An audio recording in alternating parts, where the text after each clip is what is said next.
السلام علیکم، اے وی N news کے ساتھ میں ہوں عمر سیالوی۔ ہیڈ لائنز آپ نے جانی ہیں۔ خبروں کی تفصیلات میں سب سے پہلے آپ کو بتاتے چلیں کہ MQM لندن کا کارکن جاوید لنگڑا بھارت کے دارالحکومت نئی دہلی میں انتقال کر گیا۔ وہ گردوں کی بیماری میں مبتلا تھا۔ جاوید لنگڑا بھارت فرار ہو گیا تھا اور دہشت گردی سمیت سنگین درجنوں مقدمات میں مطلوب تھا۔ MQM لندن کا کارکن جاوید لنگڑا نئی دہلی میں انتقال کر گیا۔ وہ گردوں کے عارضے میں مبتلا تھا اور بھارت میں پناہ لی ہوئی تھی۔ جاوید لنگڑا آپ کو بتائیں کہ بھارت میں فرار ہو گیا تھا اور بھارت میں اس نے پناہ لی ہوئی تھی اور جاوید لنگڑا دہشت گردی سمیت سنگین درجنوں مقدمات میں مطلوب تھا۔ جاوید لنگڑا MQM لندن کا متحرک کارکن تھا اور اس کے بعد وہ بھارت میں پناہ لیے ہوئے تھا اور گردوں کی بیماری میں مبتلا تھا، تاہم وہ اب انتقال کر گیا ہے۔ جاوید لنگڑا دہشت گردی کے متعدد واقعات میں مطلوب تھا اور سنگین مقدمات میں بھی مطلوب تھا۔ میڈیا ہمارا ستون ہے۔ پاکستان کی میڈیا نے پاکستان فوج کے ساتھ مل کر جنگ لڑی۔ فیلڈ مارشل سید عاصم منیر کی ایوان صدر میں صحافیوں سے گفتگو۔ کہا، پاکستانی میڈیا نے دنیا کو بتایا کہ ہم صرف سچ بولتے اور دکھاتے ہیں۔ فیلڈ مارشل سید عاصم منیر نے ایوان صدر میں سینئر صحافیوں سے گفتگو کرتے ہوئے پاکستانی میڈیا کے کردار کو سراہا اور کہا کہ ہم نے ثابت کیا کہ ہم مادر وطن کا دفاع کرنا جانتے ہیں۔ عاصم منیر کا مزید اس حوالے سے بھی کہنا تھا کہ ملک کے دفاع کے لیے ہم وقت تیار ہیں۔ آرمی چیف سید عاصم منیر کو بیٹن آف فیلڈ مارشل حوالے کر دی گئی۔ صدر مملکت آصف زرداری اور وزیر اعظم شہباز شریف نے سید عاصم منیر کو بیٹن آف فیلڈ مارشل عطا کی۔ صدر مملکت آصف علی زرداری نے سید عاصم منیر کو فیلڈ مارشل کا اعزاز قابل فخر قرار دیتے ہوئے کہا کہ قوم افواج کے شانہ بشانہ ہے، ہماری امن کی خواہش کو کمزوری نہ سمجھا جائے، وطن کے ہر چپے کا دفاع کرنا جانتے ہیں۔ وزیر اعظم شہباز شریف نے فیلڈ مارشل عاصم منیر کو خراج تحسین پیش کرتے ہوئے کہا کہ عسکری قیادت نے دشمن کے خلاف شاندار فتح حاصل کی اور فیلڈ مارشل عاصم منیر نے ہر موقع پر مثالی قیادت دکھائی۔ ایوان صدر میں army chief general Syed Asim Munir کو بیٹن آف فیلڈ مارشل دینے کی تقریب ہوئی۔ عسکری قیادت، وفاقی وزراء، چاروں صوبوں کے گورنرز، پنجاب، سندھ اور بلوچستان کے وزرائے اعلیٰ نے شرکت کی۔ وزیر اعلیٰ خیبر پختونخوا علی امین گنڈاپور تقریب سے غیر حاضر رہے۔ تقریب میں غیر ملکی سفراء نے بھی شرکت کی۔ فیلڈ مارشل سید عاصم منیر کی زیر صدارت کور کمانڈر کانفرنس شرکاء نے کہا، سفاکیت کی انتہا بھارت کی پشت پناہی سے چلنے والی پراکسیز کے ذریعے کی گئی ہے اور بیرونی جارحیت اور انتہا پسندی کے خلاف جدوجہد میں عوام کے اعتماد پر پورا اترنے کے لیے پرعزم ہیں۔ شہداء کا خون رائے کا نہیں جائے گا، پاکستان کے عوام کا تحفظ مسلح افواج کی اولین ترجیح رہے گا۔ فیلڈ مارشل سید عاصم منیر کی زیر صدارت کور کمانڈر کانفرنس کا عزم۔ فیلڈ مارشل سید عاصم منیر کا کور کمانڈرز کانفرنس سے خطاب۔ کہا، پاکستان کے عوام ہماری طاقت کا سرچشمہ ہے، بیرونی جارحیت، دہشت گردی اور انتہا پسندی کے خلاف جاری اپنی مشترکہ جدوجہد میں عوام کے اعتماد اور امیدوں پر پورا اترنے کے لیے پرعزم ہیں۔ آرمی چیف نے فورم کو درپیش سلامتی کے خطرات کے تناظر میں اعلیٰ ترین آپریشنل تیاری کی ضرورت پر زور دیا۔ فورم نے کشمیریوں کی حق خود ارادیت کے لیے جاری منصفانہ جدوجہد اور ان کی مکمل سفارتی، سیاسی، اخلاقی اور انسانیت حمایت کے غیر متزلزل عزم کا اعادہ کیا۔ کانفرنس کے شرکاء نے کہا، سفاکی بھارت کے پشت پناہی سے چلنے والی پراکسیز کے ذریعے کی گئی، جس کے نتیجے میں 4 معصوم بچے اور 2 بے گناہ افراد شہید ہوئے۔ فورم نے نہت شہریوں بالخصوص معصوم بچوں کو دانستہ نشانہ بنانے کو انسانیت کے بنیادی اصولوں اور بین الاقوامی قوانین کی صریحا اور قابل مذمت خلاف ورزی قرار دیا۔ فورم نے مارکہ حق میں شہداء کو زبردست خراج عقیدت پیش کیا، جنہوں نے بھارت کی بلا اشتعال جارحیت کے دوران اپنی جانوں کا قیمتی نذرانہ پیش کیا۔ شرکائے کانفرنس نے field marshal K strategic vision, غیر متزلزل قیادت اور قومی دفاع کے لیے ان کی مؤثر اور گراں قدر خدمات کا بھی اعتراف کیا۔ کانفرنس میں آپریشن بنیان مرصوص اور بلوچستان کے ضلع خوزدان میں دہشت گردانہ حملے کے شہداء کے ایصال ثواب کے لیے فاتح خوانی بھی کی گئی۔ بھارت نے برہموس میزائلوں سے حملہ کیا، ہم نے 1971 کا حساب چکا دیا، اب مودی حملے سے پہلے 100 بار سوچے گا۔ وزیر اعظم شہباز شریف کی تقریب سے خطاب کرتے ہوئے کہنا تھا کہ مسلح افواج نے مارکہ حق میں بھارت کو چھٹی کا دودھ یاد دلوا دیا۔ کہا، سپہ سالار نے فون پر بھارت کی پسپائی اور جنگ بندی کی تیاری کی اطلاع دی۔ وزیر اعظم نے کہا کہ نیوکلیئر ہتھیاروں کی ضرورت نہیں پڑی اور امید ہے کہ کبھی نہ پڑی۔ بری، فضائی اور بحری افواج مکمل طور پر تیار ہیں۔ مظفر آباد میں منعقدہ تقریب میں بھارتی جارحیت کے متاثرین میں امدادی چیکس تقسیم کیے گئے۔ شہداء کے ورثاء کو فی کس 1 کروڑ، زخمیوں کو 10 سے 20 لاکھ روپے دیے گئے۔ رات کو فیصلہ کیا اب ہم اپنا حق استعمال کریں گے۔ صبح 2:30 بجے مجھے سپہ سالار کا فون آتا ہے، ہندوستان کے میزائل جو ہیں وہ نور خان ایئرپورٹ کے اوپر میزائلوں سے حملہ کر دیا ہے. جو ہمارے ہتھیار ہیں اس کی دور دور تک اس کی ہمیں ضرورت نہیں پڑی تھی، نہ کبھی انشاءاللہ امید ہے قیامت تک پڑے گی. ہندوستان کو چھٹی کا دودھ یاد دلایا. مجھے فون آیا سپہ سالار کا کہ وزیر اعظم ابھی مجھے پیغام دیا گیا ہے کہ ہندوستان سیز فائر کے لیے تیار ہے، یعنی گھٹنے ٹیکنے کے لیے تیار ہے. مودی سرکار 100 مرتبہ سوچے گی پاکستان کے اوپر دوبارہ حملہ آور ہونے کے لیے. نائب وزیر اعظم و وزیر خارجہ اسحاق ڈار نے کہا ہے کہ پاک بھارت جنگ بندی برقرار ہے. سیز فائر امریکی وزیر خارجہ مارکو روبیو کی کال پر ہوئی. بھارت نے رضامندی ظاہر کی تھی. جنگ بندی کی پیشکش پہلے بھارت نے کی، پاکستان نے بعد میں آمادگی ظاہر کی. اگر ہمارے ہاتھ صاف نہ ہوتے تو پہلگام واقعے کی تحقیقات کی پیشکش نہ کرتے. بھارت سے بات چیت کے لیے کبھی دنیا کی منتیں نہیں کیں. بھارت جب تیار ہوگا ہم بھی بات چیت کے لیے تیار ہوں گے. مذاکرات کے مقام کا فیصلہ جب بھی ہو پاکستان بات چیت سے انکار نہیں کرے گا. ہم نے جو کچھ کیا صرف اپنے دفاع میں کیا. دونوں راؤنڈز میں پاکستان نے صرف رد عمل دیا. پہل بھارت نے کی. ہمسائے تبدیل نہیں کر سکتے، بھارت کی طرح نہیں بننا چاہتے. بھارتی سیاسی بیانات افسوسناک اور حقیقت سے بعید ہیں. بہادری یہ ہے کہ اپنی شکست کو تسلیم کیا جائے. بھارت دہشت گردی پاکستان میں سرگرم ہے. اللہ کا شکر ہے کہ ہم نے اس دفعہ پاکستان نے نیریٹو جو ہے انڈیا کا 2019 کی طرح وہ بننے نہیں دیا، اور وہ چونکہ سچ پہ مبنی تھا تو یہ انڈین پراکسی جو ہیں یہ باز نہیں آ رہی. تو ہم نے ایک پرماننٹ میکنزم جو ہے اس کو بھی آفر کیا تھا کہ ایک پرماننٹ میکنزم بنا لیتے ہیں. ہم تو آپ کی طرح کاورڈ نہیں ہیں کہ پلوامہ ہو تو آپ پاکستان پہ بلیم، کوئی چیز ہوتی ہے تو پاکستان پہ بلیم کر دیتے ہیں سیاسی مقاصد کے لیے. ہم تو کہا تھا کہ دیکھو جب ہم کریں گے تو بتا کے کریں گے. اور جب ہم نے 9 اور 10 کی درمیانی رات کو ارلی آورز 4 بجے صبح 10 مئی کو آپ کہہ دیں فجر سے پہلے جب ہم نے شروع کیا تو ٹائم لیگ کے ساتھ ہر چیز پبلک کی، ہر چیز بتائی کہ ہم کدھر کیا کر رہے ہیں، کہاں حملہ کر رہے ہیں، کہاں اپنا بدلہ اتار رہے ہیں اپنے ڈیفنس میں UN چارٹر آرٹیکل 51 کے مطابق. تو ہم تو چھپا کے نہیں کیا. پاکستان نے بھارت کو ناقابل فراموش صبر سکھایا. بھارت ایسا کبھی نہیں بھولے گا. DGISPR کا الجزیرہ کو انٹرویو. کہا پاکستان کی فوجی حکمت عملی کو مستقبل میں عسکری اداروں میں بطور مثال پڑھایا جائے گا. لیفٹیننٹ جنرل احمد شریف نے کہا کہ پاکستان نے صرف سچ پر مبنی بیانیہ اپنایا، کسی بھی معاملے میں جھوٹ کا سہارا نہیں لیا اور حقائق کو مسخ نہیں کیا. جبکہ بھارتی حکومت اور میڈیا آج بھی فرضی کہانیاں گھڑ رہے ہیں.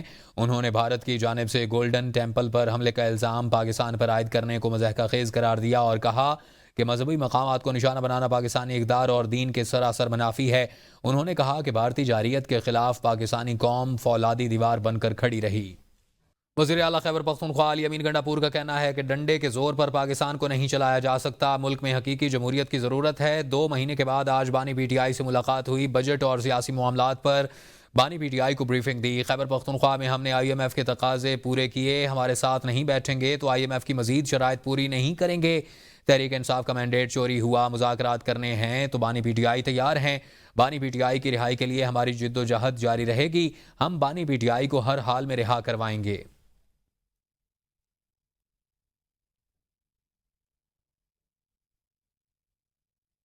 خان صاحب کو میں نے پورا بریف کیا ہے، حکومتی معاملات میں بریف کیا ہے، پولیٹیکل صورتحال میں بھی بریف کیا ہے.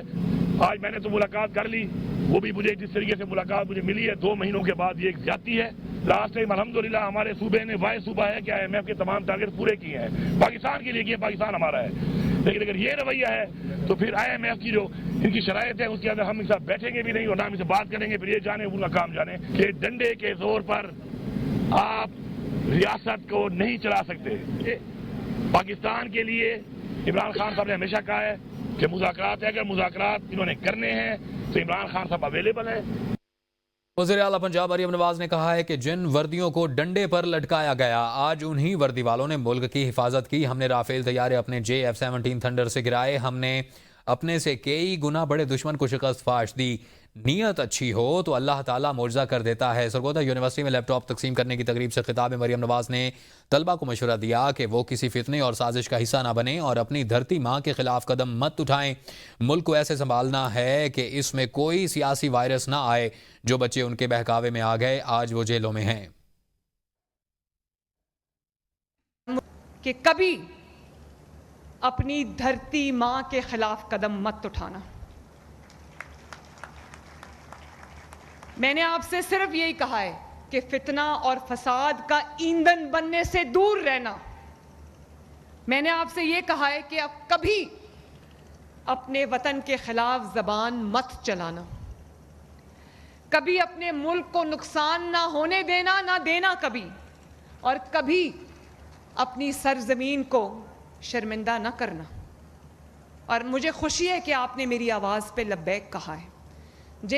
جو بچے ان کے بہکاوے میں آ گئے، وہ بچے آج جیلوں میں پڑے ہیں. ان کے ماں باپ سے جا کے پوچھو کہ ان کا کیا حال ہے. جن شہداء کی یادگاریں جلائی گئیں، جو تنصیبات کو، جو آرمڈ فورسز کی عسکری تنصیبات ہیں، ان کو آگ لگائی گئی، ان کو نذر آتش کیا گیا، ان کو پاؤں کے تلے روندا گیا. آج انہی جہازوں نے، اسی ایئر فورس نے، اسی فضائیہ نے دشمن کے 5 جہاز مار گرائے اور دنیا میں اپنا نام روشن کیا. ہمیں ہر لیول پر ڈائیلاگ کرنا پڑے گا، امید بھی ہونی چاہیے. بیرسٹر علی ظفر کی سوال سے آگے میں گفتگو. کہا آپ زبردستی یہ نہیں کہہ سکتے کہ آپ کا پولیگرافک ٹیسٹ کرانا ہے. آئین واضح ہے کہ اگر مقدمہ کسی نے فائل کیا ہے تو اس نے وہ ثابت کرنا ہے. انہوں نے کہا کہ یہ غیر آئینی حرکت کر رہے ہیں، ممکن ہے کہ ٹیسٹ میں تبدیلی کر کے رزلٹ پھر لے کر آ جائیں.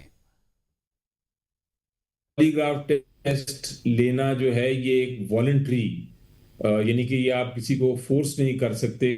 والنٹری ہوتی ہے ایکیوز کی کہ وہ خود کہے کہ میں نے مجھے ٹیسٹ یہ کرنا ہے، اور وہ ٹیسٹ پہ اس کا کیا جاتا ہے. ورنہ ہمارا آئین بڑا کلیئرلی کہتا ہے کہ آپ کے خلاف اگر کوئی مقدمہ فائل کرتا ہے تو وہ اس کو ثابت اس نے کرنا ہے. یہ غیر آئینی حرکت کر رہے ہیں کہ مداخلت کر کے اس کو، اس میں انٹرپولیشن کر کے، اس میں کوئی تبدیلی کر کے کوئی اور لے آئیں گے رزلٹ. پاکستان کو اپنا دفاعی بجٹ بڑھانا پڑے گا، اپنا پیٹ کاٹ کر دفاعی بجٹ بڑھانا ہوگا. سینیٹر فیصل واڈا کا سینٹ اجلاس میں اظہار خیال کرتے ہوئے کہنا تھا کہ سب ایک پرچم تلے کھڑے ہو کر پاکستان کی بات کر رہے ہیں. پاک فوج نے 285 بھارتی فوجیوں کو مارا. فیلڈ مارشل عاصم منیر کی ہدایت تھی کہ کسی سویلین کو نقصان نہ پہنچے. ہمیں اپنا ڈیفنس دفاعی بجٹ بڑھانا پڑے گا. اپنا پیٹ کاٹ کے اس کو تمام تر پرائرٹی کے اوپر رکھ کے اس کو دگنا تگنا کرنا پڑے گا. فیلڈ مارشل تاحیات کا ایوارڈ بھی دے دی ہے. آج شام کو ان بدغلوں کے خلاف، ان دہشت گردوں کے خلاف ہم وہ سوٹی بھی نہیں دینے والے ہیں جو فیلڈ مارشل کی ہے. اور ہم نے منہ توڑ جواب دیا. 1:6 کے ریشو سے مارا ہے، 1:10 کے ریشو سے مارا ہے. ہم سب ایک جاں ہیں، یکجاں ہیں، ہم ساتھ ہیں، یونائٹڈ ہیں، یونٹی کے ساتھ کھڑے ہیں، ایک فلیگ کے نیچے ہیں، ایک قوم ہے. عالمی بینک کے اعلیٰ سطحی وفد نے منیجنگ ڈائریکٹر آپریشنز کی قیادت میں بے نظیر انکم سپورٹ پروگرام کے G7 اسلام آباد میں قائم ون ونڈو مرکز کا دورہ کیا. دورے کا مقصد مستحقین کو ایک ہی چھت تلے فراہم کی جانے والی سہولیات اور خدمات کا مشاہدہ کرنا تھا. وفد کا خیر مقدم وفاقی وزیر برائے تخفیف غربت و سماجی تحفظ سید Imran Ahmad Shah, chairperson BISP senator Rubina خالد اور سیکرٹری عامر علی احمد نے کیا. تقریب میں عالمی بینک کے کنٹری ڈائریکٹر ناجی بین حسین سمیت بین الاقوامی ماہرین نے شرکت کی. چیئرپرسن روبینہ خالد نے عالمی بینک کی مسلسل معاونت پر شکریہ ادا کرتے ہوئے کہا BISP شہید محترمہ بے نظیر بھٹو کے ویژن کی عملی تعبیر ہے جس نے لاکھوں خواتین کو شناخت اور خود مختاری دی. وفد نے مرکز میں فراہم کی جانے والی سہولیات کا جائزہ لیا اور مستفید ہونے والی خواتین سے ملاقات کی. میئر کراچی مرتضی وہاب اور CEO واٹر کارپوریشن احمد علی صدیقی کی قیادت میں کراچی واٹر کارپوریشن نے جدید ڈیجیٹل بلنگ نظام کی جانب عملی قدم اٹھا لیا ہے. اس نظام کا مقصد شہر کی ترقی، شفافیت اور شہریوں کو بروقت اور مؤثر سہولیات کی فراہمی کو یقینی بنانا ہے. ترجمان واٹر کارپوریشن کے مطابق بلنگ کا یہ نیا ماڈل شفاف، منصفانہ اور پائیدار ہوگا جس کے ذریعے ہر صارف کو اس کی پراپرٹی کی نوعیت کے مطابق خدمات فراہم کی جائیں گی. ڈائریکٹر بلنگ واٹر کارپوریشن کے مطابق ہائی رائز بلڈنگز کے 75% آباد یونٹس کے لیے انفرادی بلنگ کی سہولت متعارف کروا دی گئی ہے، جبکہ رہائشی، تجارتی اور ادارہ جاتی جائیدادوں کی الگ درجہ بندی کا فیصلہ بھی کیا گیا ہے. شہری شناختی کارڈ اور ملکیتی دستاویزات کے ذریعے آسانی سے ون ونڈو آپریشن کے تحت رجسٹریشن کروا سکتے ہیں۔ قومی کھیلوں کے ہیرو ارشد ندیم کو ایک بار پھر ٹیلی کمیونیکیشن اور انفارمیشن ٹیکنالوجی کے بڑے ادارے P T C L group کا تعاون حاصل ہو گیا ہے۔ لاہور میں ہونے والی خصوصی تقریب میں P T C L group نے ارشد ندیم کے ساتھ اپنی وابستگی کو مزید مضبوط کیا۔ ارشد ندیم نے تقریب سے خطاب میں کہا کہ P T C L group نے اس وقت ان کا اعتماد کیا جب وہ شہرت کی ابتدائی سیڑھیوں پر تھے۔ P T C L group کے نائب صدر سیف الدین خان کا کہنا تھا کہ ارشد ندیم کی محنت، عزم اور جیت کی لگن ہی انہیں دوسروں سے ممتاز کرتی ہے اور یہی وجہ ہے کہ گروپ کھیلوں کے فروغ میں ان جیسے کھلاڑیوں کو بھرپور تعاون فراہم کرتا ہے۔ قوم ایک بار پھر ان سے گولڈ میڈل کی امید لگائے بیٹھی ہے اور ارشد ندیم بھی وطن کا نام بلند کرنے کے لیے پرعزم ہیں۔ پی ایس ایل 10 میں اسلام آباد یونائیٹڈ کو ڈائیوو بیٹری کا آفیشیل انرجی پارٹنر مقرر کیا گیا ہے، جس کا باقاعدہ اعلان ایک خصوصی تقریب میں کیا گیا ہے۔ اسلام آباد یونائیٹڈ نے ڈائیوو بیٹری کو اپنا آفیشیل بیٹری پارٹنر مقرر کرتے ہوئے پی ایس ایل 10 کے لیے ایک نئی توانائی کے ساتھ میدان میں اترنے کا اعلان کر دیا ہے۔ شراکت داری کا اعلان لاہور میں ڈائیوو بیٹری لمیٹڈ کے ہیڈ آفس میں منعقد ہوا۔ ایک تقریب منعقد کی گئی جس دوران سی او ڈائیوو بیٹری شعیب ظفر اور ہیڈ آف مارکیٹنگ محمد علی خان کے ساتھ ملاقات میں اس معاہدے کو حتمی شکل دی گئی، جو دونوں اداروں کے درمیان کارکردگی اور توانائی کے مشترکہ ویژن کی علامت ہے۔ اسلام آباد یونائیٹڈ کے مالک علی نقوی کا کہنا تھا کہ پی ایس ایل 10 میں اسلام آباد یونائیٹڈ نئی توانائی کے ساتھ میدان میں اترے گی۔ پیراگون اوورسیز ایجوکیشن کی سالانہ جنرل میٹنگ کا انعقاد لاہور کے ایک نجی ہوٹل میں ہوا، جس میں پاکستان کے 27 شہروں سے 450 سے زائد افراد نے شرکت کی۔ تقریب میں دنیا بھر کی 70 سے زائد بین الاقوامی یونیورسٹیوں کے نمائندگان نے بھی شرکت کی، جن میں یو کے، امریکہ، آسٹریلیا اور کینیڈا کی معروف جامعات کے آفیشیلز شامل تھے۔ تقریب کا آغاز ڈائریکٹر آپریشنز اور لینگویجز عاطف اسلم کی جانب سے کیا گیا، جنہوں نے پیراگون کی کارکردگی پیش کرتے ہوئے بتایا کہ ادارے نے 2019 میں صرف ایک دفتر سے آغاز کیا اور آج 31 برانچوں کے ساتھ کامیابی سے کام کر رہا ہے۔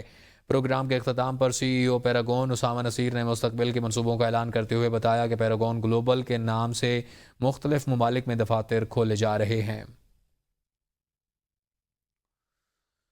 سپریم کورٹ نے آئینی بینچ میں مخصوص نشستوں کے کیس میں سنی اتحاد کونسل کی بینچ پر اعتراض اور 26ویں آئینی ترمیم کے فیصلے تک سماعت مؤخر کرنے کی متفرق درخواستیں مسترد کر دی ہیں۔ عدالت نے کیس کی لائیو سٹریمنگ کی متفرق درخواست منظور کرتے ہوئے آئی ٹی ڈپارٹمنٹ کو انتظامات کرنے کی ہدایت کر دی ہے۔ سپریم کورٹ کے جسٹس امین الدین خان کی سربراہی میں 11 رکنی آئینی بینچ نے مخصوص نشستوں کے فیصلے کے خلاف نظر ثانی درخواستوں پر سماعت کی۔ وکیل مخدوم علی خان کے سنی اتحاد کونسل کی متفرق درخواستوں پر دلائل مکمل ہونے کے بعد عدالت نے فیصلہ محفوظ کر لیا۔ عدالت نے مختصر فیصلہ سناتے ہوئے سنی اتحاد کونسل کی ایک متفرق درخواست منظور جبکہ 2 درخواستیں مسترد کر دیں۔ عدالت نے سنی اتحاد کونسل کی بینچ پر اعتراض اور 26ویں آئینی ترمیم کو پہلے سننے کی درخواست مسترد جبکہ کیس کی کارروائی کو براہ راست نشر کرنے سے متعلق درخواست منظور کر لی۔ عدالت نے نظر ثانی کیس کی کارروائی کی لائیو سٹریمنگ کا حکم دیتے ہوئے supreme court I T department کو لائیو سٹریمنگ کے انتظامات کرنے کی ہدایت کر دی۔